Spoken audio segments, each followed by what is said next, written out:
Imagine sitting down for lunch in Australia and being handed a burger with beetroot on it. You look at it and think, someone has made a terrible mistake. Then you notice the fries are covered in yellow seasoning.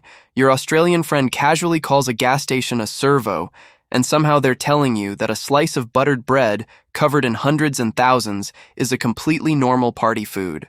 Welcome to Australia. Because some of the foods Australians consider completely normal can leave Americans wondering whether they have accidentally entered an entirely different food universe. And the funniest part? Australians usually don't even realize how strange these foods look to outsiders. Today, we're decoding 7 Australian foods and food habits that can seriously confuse Americans. And stay until number 7, because there is one Australian food that has probably caused more international arguments than almost anything else. But before we get into it, if you enjoy discovering the strange little differences between Australia and America, subscribe to World Decoded. We're building this channel one fascinating country, culture, and story at a time. And if you've been watching these videos without subscribing, this is your invitation to officially join us. Now let's get into number 7. First up is something that can instantly transform an ordinary plate of chips into something unmistakably Australian. Chicken salt. Now, if you're American and you've never heard of chicken salt, the name alone creates a problem. Because the obvious question is, where's the chicken? There isn't necessarily any chicken in it.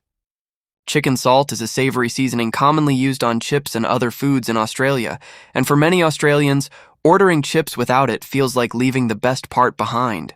It's salty, savory, and packed with that distinctive umami flavor. An American might look at a perfectly good serving of fries and think they're finished. An Australian might look at the same fries and say, no, they need chicken salt. And once you get used to it, suddenly plain fries don't seem quite as exciting anymore, but chicken salt is only the beginning. Because Australians also have a very specific opinion about what belongs inside a burger. And this next one can make an American do a double take. Beetroot? Yes, beetroot. Imagine ordering a burger and expecting lettuce, tomato, cheese, maybe some pickles.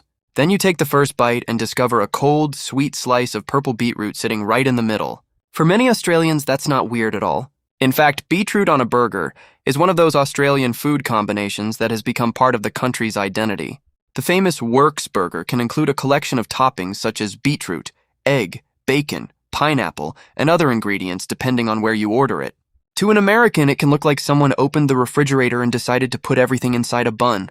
To an Australian, it's just a really good burger. And this is exactly why I love making these videos.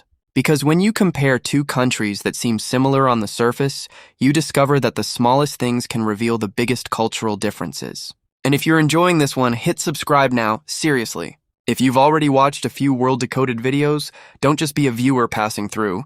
Join the channel. We're trying to reach our first major subscriber milestone, and every single person who subscribes helps us get closer. Now, back to the food.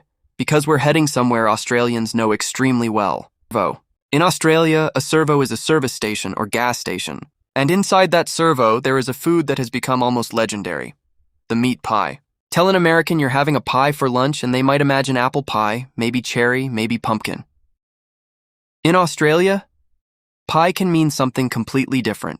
A hot meat pie filled with minced meat and gravy, usually sitting inside a golden pastry shell. And Australians don't just eat these at fancy restaurants.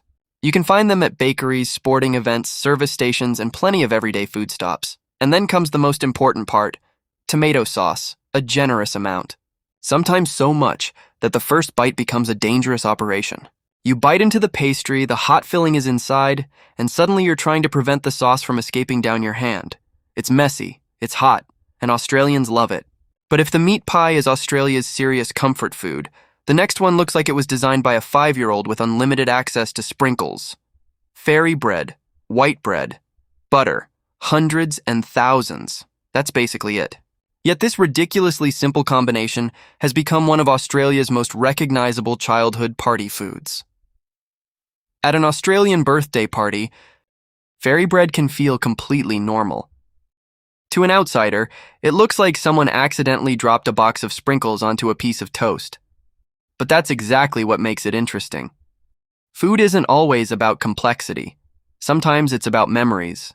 For many Australians, fairy bread isn't just bread covered in colorful sprinkles. It's childhood. It's birthday parties. It's school holidays. It's one of those foods that can instantly take someone back years. And then we have an Australian drink that can cause another major misunderstanding: Aussie iced coffee. If an American hears iced coffee, they might imagine cold coffee, ice, milk, and perhaps some syrup. But an Australian-style iced coffee can be much more ambitious. We're talking coffee, milk, ice cream, and often whipped cream or other toppings. At that point, you've moved beyond drink. This is becoming dessert with caffeine. It's cold, it's creamy, it's sweet. And depending on where you get it, it can be big enough to function as a meal. So if an American orders an iced coffee expecting something refreshing before work, they might instead receive something that looks like it needs its own spoon. And then breakfast arrives, and Australia brings out something that looks like it belongs in a construction zone: Weet-Bix. These famous wheat biscuits have been a breakfast staple in Australia for generations. They're dry, they're dense, they're rectangular. And before milk gets involved, they can look almost aggressively healthy. Australians commonly eat them with milk and various toppings, and people have developed strong opinions about how many biscuits should go into the bowl. For someone accustomed to extremely sweet breakfast cereals, Weet-Bix can feel like a completely different philosophy of breakfast. It's less, let's make breakfast taste like dessert, and more, here is your wheat brick, you have work to do. But finally, we arrive at the food that has created countless confused reactions from Americans: Vegemite. This is where things get serious.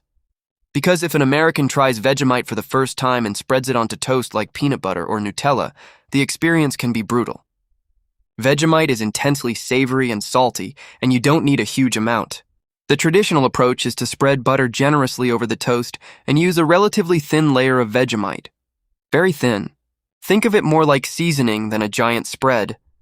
But many first-time visitors don't know this. They see the jar, they see the dark paste, they grab a knife, and they spread it like chocolate. Then comes the bite, and suddenly they're wondering why Australians willingly do this to themselves.